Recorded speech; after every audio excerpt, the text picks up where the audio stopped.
Huli ang isang babae sa Tarlac matapos umano niyang pagbantaan at kikilan ang bagong kasintahan ng dati niyang nobyo. Damay pati ang kanyang kapatid at tiyahing kasabwat umano sa krimen.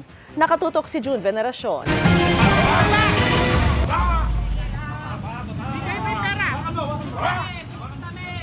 Papatakas na raw sana ang nakamotorsiklong lalaking ito nang maharang siya ng mga pulis sa Concepcion, Tarlac.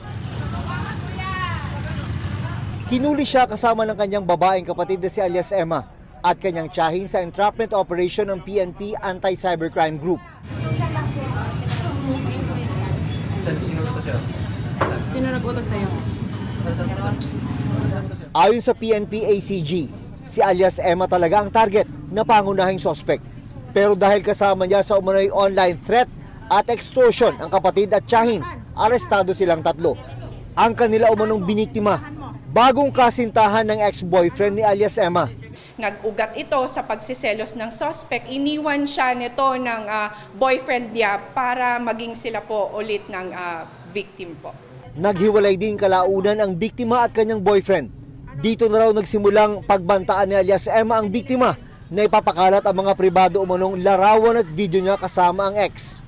Nitong Hulyo, nanghingi na rin umano ng pera si alias Emma sa biktima. Nakaabot ng 113,000 pesos yung nabigay ng victim sa suspect. Ang pinaka-last na demand ng suspect ay 40,000. Doon na nagsumbong ang biktima sa PNP ACG kaya ikinasa ang entrapment operation. Pare-parehong sinampahan ng reklamong grave threat at robbery with intimidation of a person. Kaugnay ng Cybercrime Prevention Act, si alias Emma, kanyang kapatid at kanilang tiyahin. Sinusubukan pa namin silang makuhanan ng pahayag. Para sa GMA Integrated News, June Veneracion, nakatutok 24 oras.